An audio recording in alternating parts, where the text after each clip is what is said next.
ইসলামপুর থানার লোচনপুর অঞ্চলের ৩৯ নম্বর বুথ মোহনপুরে জোরপূর্বক বুথ দখলের সময় কংগ্রেসের দুষ্কৃতীদের বুথ দখলে বাধা দেওয়ায় আক্রান্ত শাসক দলের পঞ্চায়েত সদস্য শফিউর রহমান। তাকে প্রথমে উদ্ধার করে নিয়ে যাওয়া হয় ইসলামপুর হাসপাতালে। তবে সেখানে চিকিৎসক তার শারীরিক অবস্থার অবনতি ঘটতে দেখে মুর্শিদাবাদ মেডিকেল কলেজ হাসপাতালে স্থানান্তরিত করেন।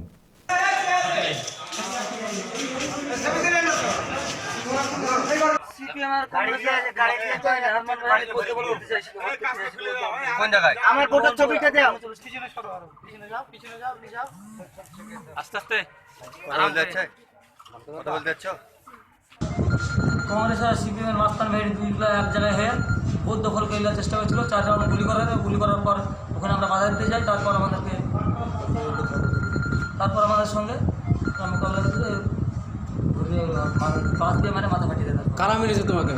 কংগ্রেস আর সিপিএমের মাস্তান বাহিনী। তোমার নাম? সাফিয়ার হোসেন। তোমাদের বুথ নম্বর কত? 39। হ্যাঁ 39।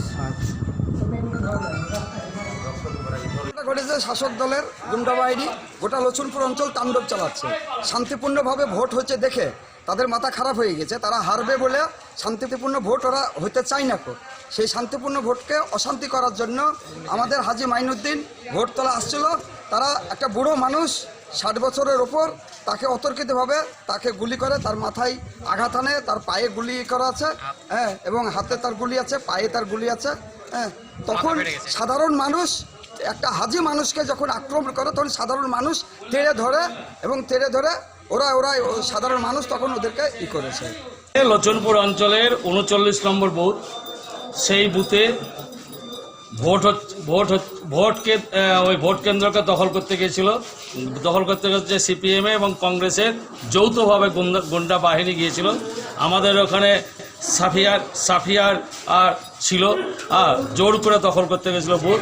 6 রাউন্ড গুলি চালিয়ে বুথ দখল করতে গেছিলো। তখন আমার টিএমসির কর্মীরা বাধা দিতে যাওয়ার পরে আমাদেরকে ছেলেটাকে প্রচণ্ডভাবে মারধর করে। আমরা টিএমসি যারা করি তা শান্তিপূর্ণভাবে 153টা বুথে আমরা ভোট করছি। অথচ সিপিএম একা পাচ্ছে না, কংগ্রেস একা পাচ্ছে না, তারা যৌথভাবে একসঙ্গে হয়ে তারা ভোটটা করছে।